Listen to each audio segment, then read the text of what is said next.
Rather than saying, this is healthy, this is unhealthy, start to ask yourself, what is healthy for me in this context? Ideally, we're not falling out of 22-story tree houses, but when the event comes, you want to give yourself a nice cushion to land on, and your cushion are all your coping strategies. Hello. Today, we're going to get straight into it. No messing around. We're going to discuss mindsets that are keeping you stuck with food, reasons why you're thinking about food constantly, you can't stop compensating your food with your exercise. This episode is for anyone who feels like food is taking up a lot more of your brain space than you feel like it should be. Everyone's relationship with food sits on a spectrum, right? You don't have to have some sort of extreme issue for it to be something that you want to work on. You know what I mean? Like, at the end of the day, everyone just wants to be able to live their lives and not feel like everything revolves around food or everything revolves around trying to eat perfectly, because that is draining. So let's discuss. Disclaimer, this is for information purposes only, and if you have any concerns, please consult a healthcare professional. These are just some things that have been helpful for me, might not be helpful for you. Take what you like, leave what you don't. Let's go. Starting off, eating everything just because it's healthy. This is for people who feel like they're constantly overeating healthy foods. You may need to have a look at the way that you're labeling food in general. Stop saying some foods are good and some foods are bad. What makes a food healthy is more than just the nutrients that it provides. When it comes to health, it's all about your intention behind your actions. Two people can run every single day, and one person can be running because they love it and it energizes them and they literally feel so excited and hyped for that run. And another person could be running every single day, but they're running with a completely different intention. They're running every single day because they feel like they have to earn their food for the day, or they feel like they have to burn off the food they ate the other day. Running can be a perfectly healthy habit, but it's about your intention behind it. And that's the same thing with food. What's a healthy choice for you might not be the healthy choice for someone else. For example, if you have had a difficult relationship with food in the past, where maybe you've had a lot of food rules and you go out to eat and maybe your friends all order a salad, maybe the healthiest choice for you in that moment is to order the food that you spent so long restricting, because you're trying to prove to yourself that you can be trusted to eat, I don't know, like a burger, or you can be trusted to eat a pizza, you can be trusted to order just chips. And that's a healthy choice for you, because maybe in the past you've told yourself that those foods are off limits and that has led you to overeat them or to binge them. So the healthiest choice for you in that moment at that restaurant is the less nutritious option, because you want to find a way of eating and a way of living and a way of exercising that you can maintain for the rest of your life. It might be healthier for you to integrate small little treats or moments of going out to eat and getting an ice cream after, or going out to eat at an Italian restaurant, ordering pasta throughout the month.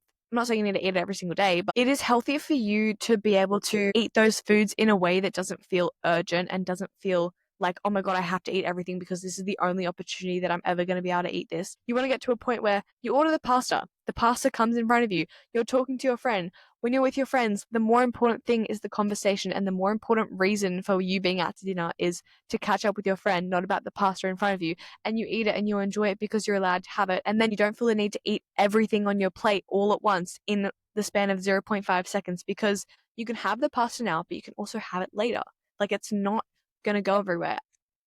That was something that I really had to learn, was that is learning to like let go of that urgency of, oh my gosh, I need to eat everything now. I need to eat everything that's right here in front of me, because this is the last chance that I'll ever get to have that. This is the problem with diets. If you decide that you want to start being healthier, or you want to change something about your body, and you're like, okay, well, therefore I must go on a diet because I need to get the maximum results in the shortest amount of time, and you cut out major food groups and you create major restrictive rules, it's not sustainable, because whatever you resist persists. So if you're resisting certain types of food and you're like putting them majorly off limits and you're putting a big red cross through them, then they're going to persist as a constant thing on your mind that's going to control you.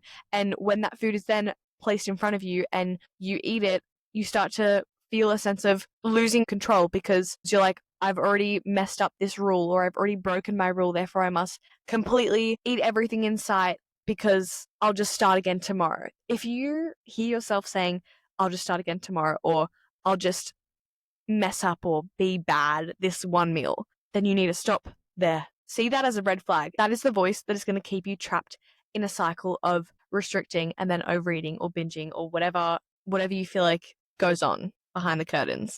The more important goal is finding food neutrality, where you don't feel emotion towards any certain food. Like, you don't favor, idolize certain foods and demonize other foods, because as soon as you do that, you create this power imbalance. When there's a power imbalance, things get shaken up, and then you get shaken up, and then you can't stay stable and you can't stay in a consistent, calm state. You start to feel chaotic around food. You know the plates that shift under the ground and that causes the earthquake? When you start to label foods as this is good, this is bad, plates start to shift, and then there's an earthquake, and then the food get placed in front of you. All of a sudden, you lose control, and then you can't stop eating it because you were like, this food's good, this food's bad. So, okay, what's the solution then? Solution is recognizing that all food has a place in moderation. Moderation is another thing that you might find challenging if you lean towards that perfectionist tendency, because moderation is not right or wrong. Moderation is like a very gray area, and you have to sit in the gray area in order to figure out what actually feels good to you and your body. The next time you go out to a restaurant and you're really confused about what to order on the menu, realizing that singular food choices do not determine your overall health. Like, Rome wasn't built in a day, your health wasn't built in a day. If your dinner is not as nutritious as usual, and maybe you don't fit protein, fats, and carbs all on this super balanced, perfect plate, just cutting yourself a bit of slack and realizing that this one dinner is not going to deplete you of nutrients because you didn't have 30 grams of protein at dinner, or you didn't have a salad at dinner.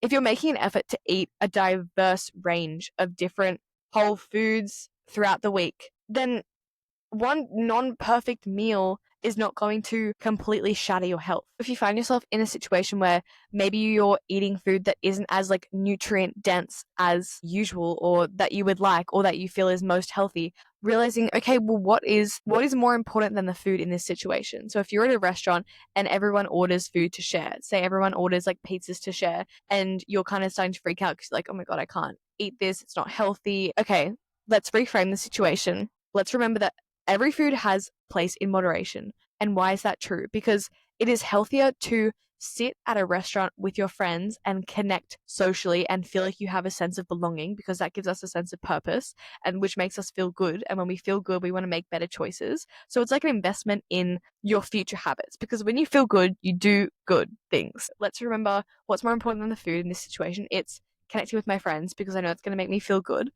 And it's also remembering that I'm not here to obsess about the health and the nutrient quality of the pizza. I'm here to be with my friends. And as long as you don't have a sort of allergy, then that food has a place, and that food can be healthy because that food is helping to facilitate social connection. Seeing that as an opportunity to, like, not train yourself, that sounds kind of like intense, but kind of like training yourself to be able to have food in front of you and eat it when you're hungry and stop when you're full, and really tuning into your body's cues and being like, I feel happy that I'm with my friends. I feel grateful that I feel freedom to eat any sort of food without any kind of restriction. And then at that point where you realize, okay, I'm starting to get full, being able to put it away. You know what? I'm full. I'm happy, and I'm feeling good about being in this social circle with my friends. I don't actually need this food to fill any sort of void.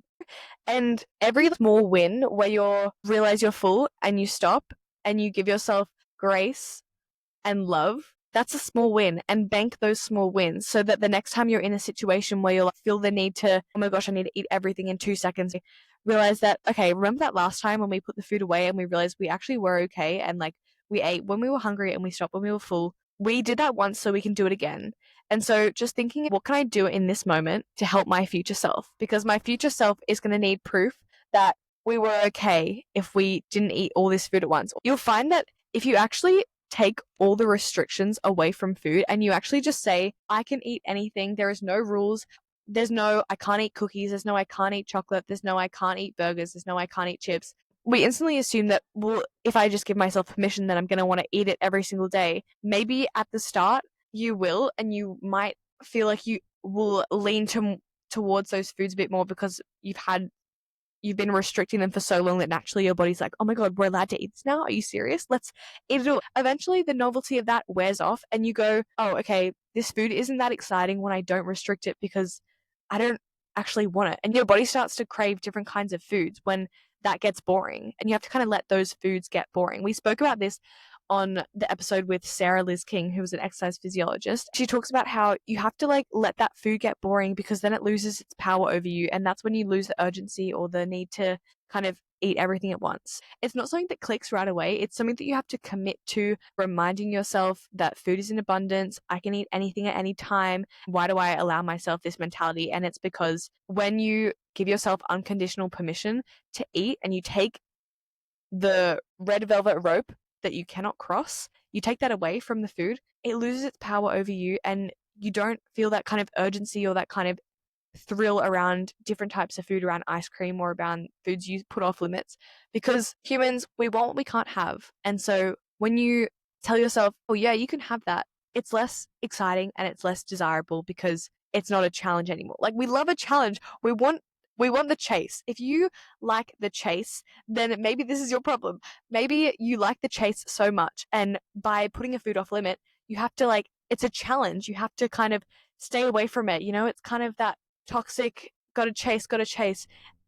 But if that food was available, there's no chase, there's no excitement. So maybe your life is lacking excitement, and maybe you need to do more things that bring you excitement, so you don't need to create these exciting games around food where you're restricting food in order to feel some sort of challenge. Maybe you need to challenge yourself outside of the food realm, and maybe you need to add a bit more things that feel exciting to you, because your life should feel more exciting than food. Stop doing long fasts in the morning if you are a young, active woman.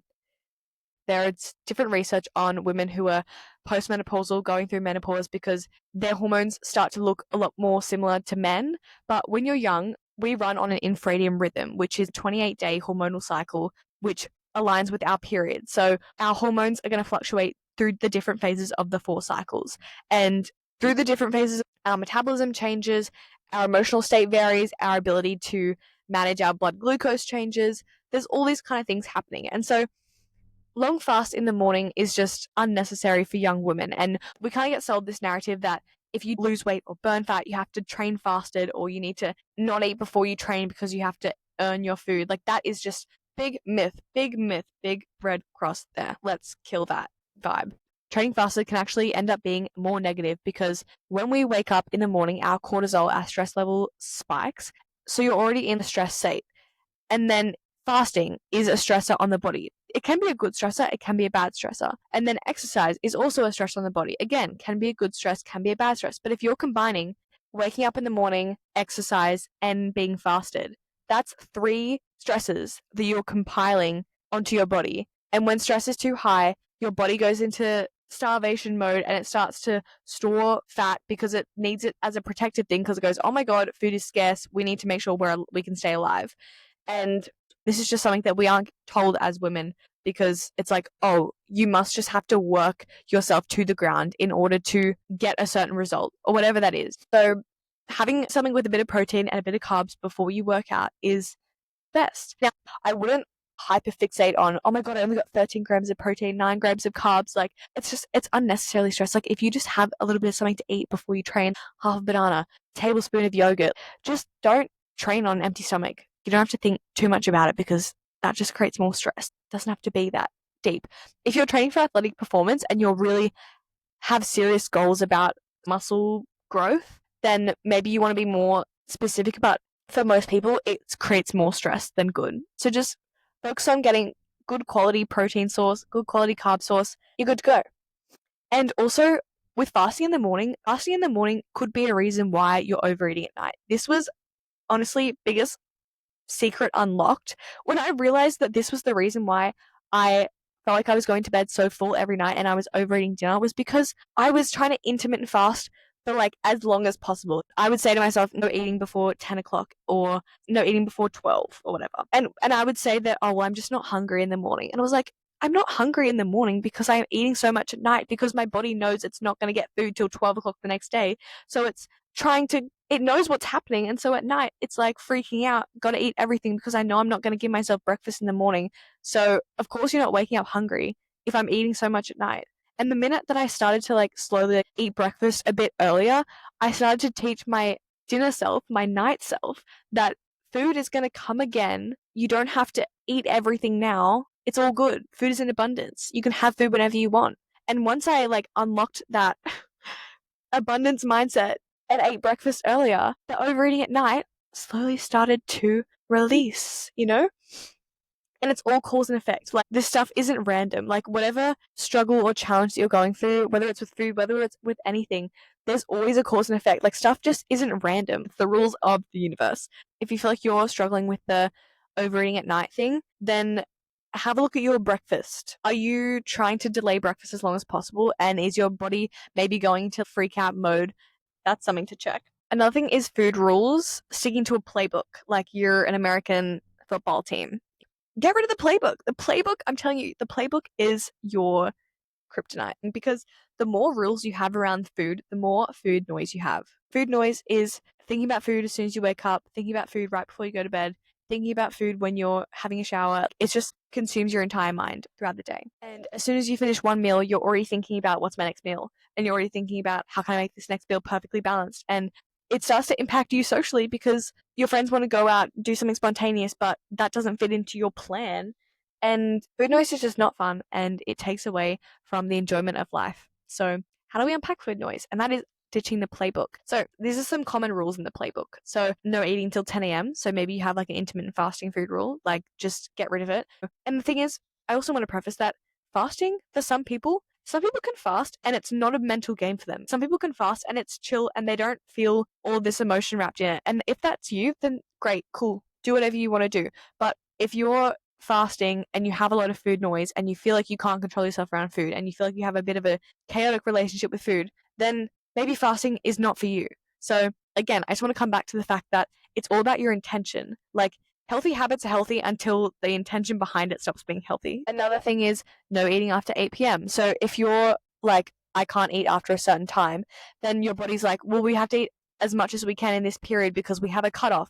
But when the clock strikes 12, the carriage turns into a pumpkin, Cinderella loses her slippers, and so we got to eat it all now because we have limited time. So anytime there is a scarcity mindset, anytime there is a restriction, whether that's a restriction on a food group, restriction on a feeding time, restriction on anything, it's gonna go back the other way. I feel like a big reason why it's so hard to let go of these rules is because we don't trust ourselves, and we think if I don't set the rule for myself that I can't eat after 8 p.m., then I'm gonna eat all through the night, when that's just not true. Like, the hunter-gatherers, I always come back to the hunter-gatherers because, somehow they just had things figured out. They weren't midnight feasting all through the night because they didn't have rules around food. They just lived their life. It's really just something that you have to work on yourself and continuing to just like trust fall with your body. And the more that you trust fall with it, the stronger that connection comes between you and yourself and you and your intuition. So practicing those trustful moments, you just have to trust that your body knows what to do. And this is so hard and this is so much easier said than done. And it literally took so long to even crack into this concept that maybe I can trust my body and maybe I don't need rules around eating because I'm a human and humans were designed to breathe. Humans were designed to eat. Like, eating is supposed to feel as easy as breathing in and out. And at some point we stopped trusting ourselves on how to do that. So I honestly can't tell you how to trust yourself. Like, you have to go in and figure out what are your rules around food, what are you scared about, what do you use food as if it's a coping mechanism, like what is lacking. And you have to dig deep because everyone's personal relationship with food is going to be determined by their context, and we all have different contexts and different things that shape the way that we treat food. Another rule could be I'm not allowed food until I exercise. Another rule could be I can't eat carbs or I have to eat a certain amount of carbs. Another rule could be I can only eat this if it has protein, like I can only eat this brownie if it has protein, or I can only eat this smoothie if it has protein powder. Maybe I can't eat sugar, or maybe I can't waste food. Maybe I'm not allowed to eat a processed food. This is actually something that I wanted to discuss because I still get conflicted with this myself, because objectively, ultra processed food is not healthful. You don't necessarily get health benefits from eating ultra processed food. As a nutritionist, should I be telling people not to eat ultra processed food? But then is that just a food rule? And so it's a very murky area. But where I'm at now is that I think it's important to understand what ultra processed food is so that you can make an informed decision. And knowing that, like, one thing in moderation, or one thing one time is not going to kill you or hurt you, or, and this is obviously all dependent on your own health state. Like if you're already immunocompromised, or if you have certain health conditions, then you might want to be more careful about your nutrition. But in general, I would say knowing what ultra processed food is, and knowing that a lot of ultra processed food is synthetically created in a lab, and it's been designed by food scientists to be addictive so that you keep eating it and so that you can't put it down. If you're ever like, why can't I stop myself from eating a bag of Doritos? And it's like, well, Doritos and the flavor have been scientifically designed to make it addictive to eat, like down to the crunch of the chip, down to the flavor, down to the texture, like down to the packaging of the food. Like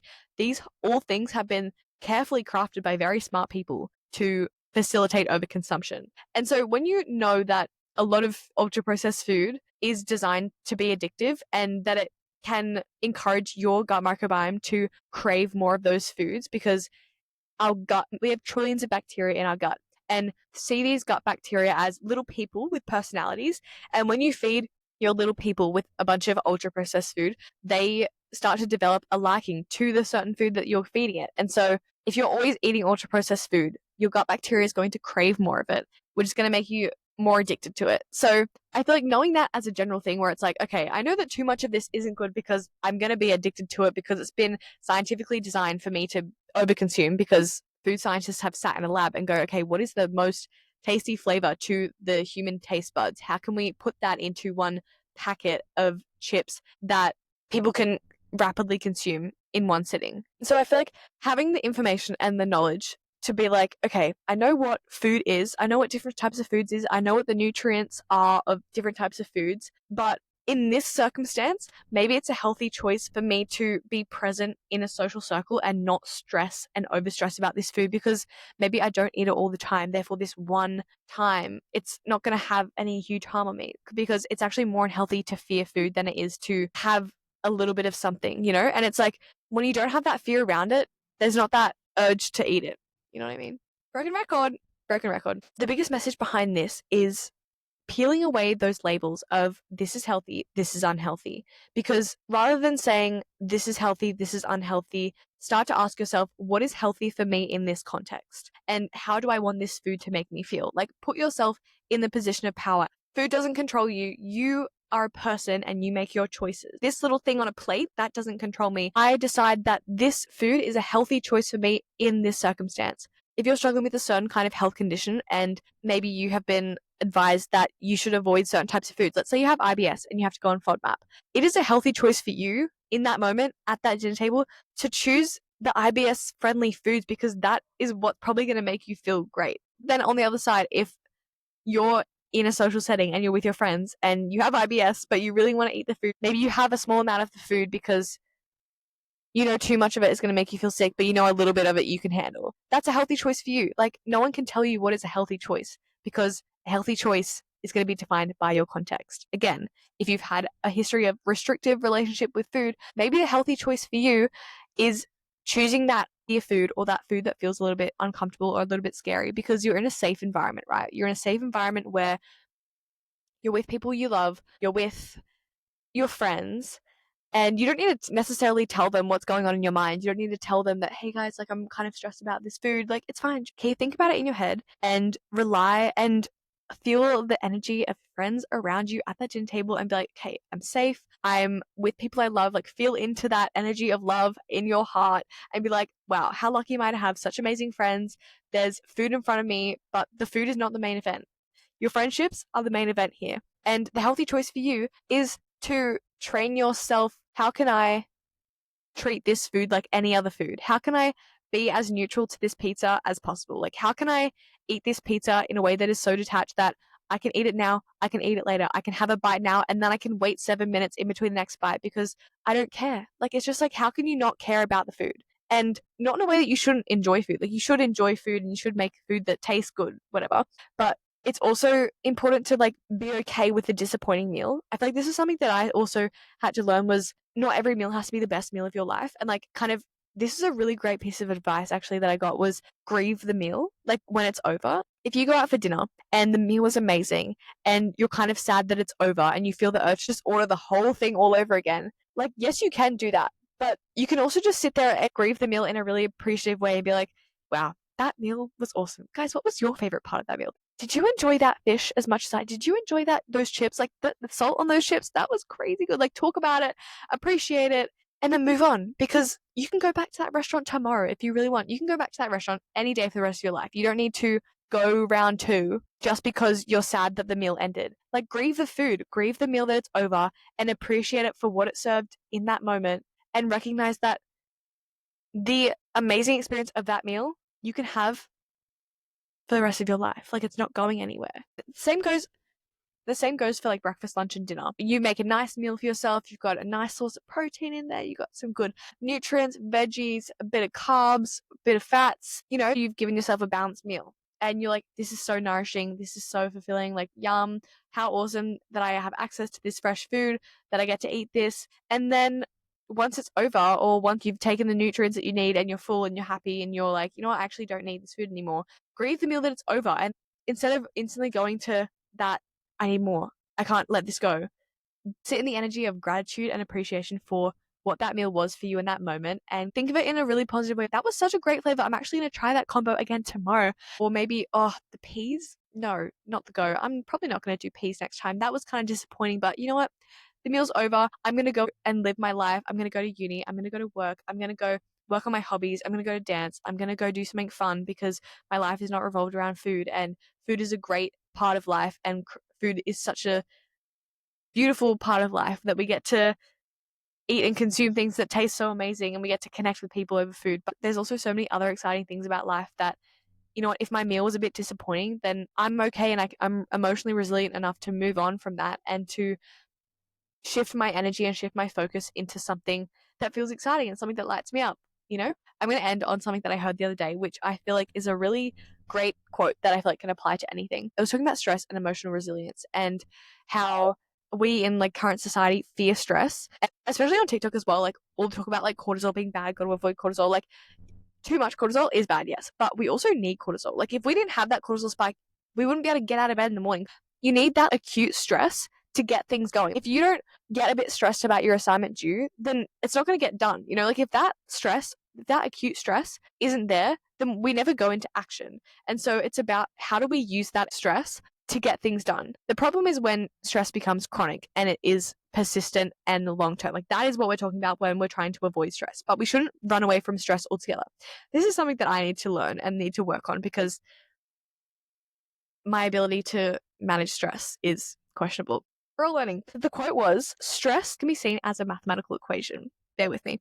So stress is the external challenge divided by your resources and capabilities. So the extent to which an event is stressful is determined by how many resources and how many skills you have in order to cope with that stress. So, for example, if you have to write an essay on the origins of the universe and you have no idea about the topic, that's going to feel like a stressful task, because you don't have the skills or the resources to attack that external challenge. But if you have to write an essay on pop culture, and maybe you're really caught up with pop culture, that's not going to feel like a stress to you, because you have the resources and you have the skills to be able to talk about that topic. Therefore, the stress is not stressful because you have the resources.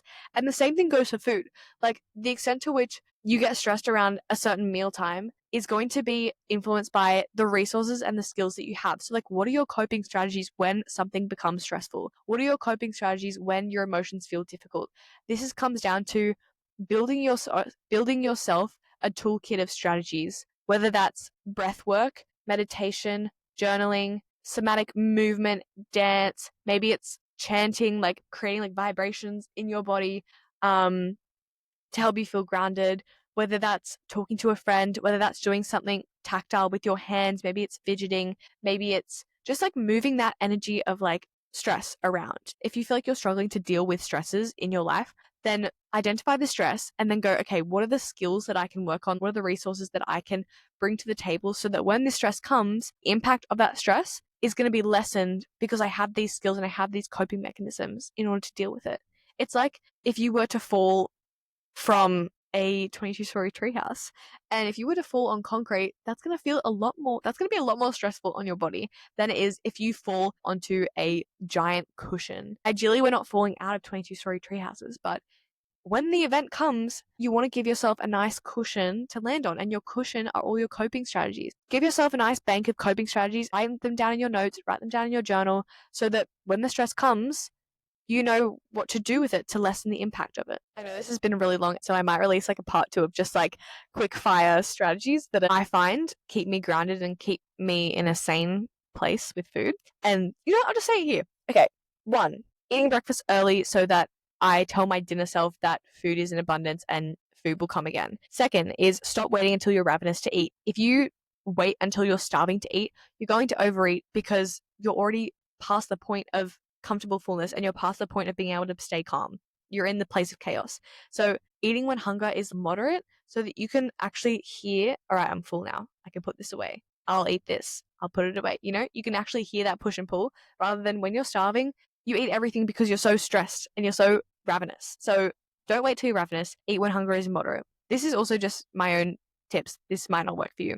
Don't just take my word as Bible. Another one is prioritize small and mindful changes. It's often those small mindful changes that we make that make the biggest difference. And it's like stacking those small wins. So again, if we went out to a restaurant and we treated the pizza like we treated the salad, we ate it when we were hungry and we stopped when we were full. Bank the small win so that next time you're in that situation, you can use that as a precedence. I hope that's the right word. The law girls can correct me.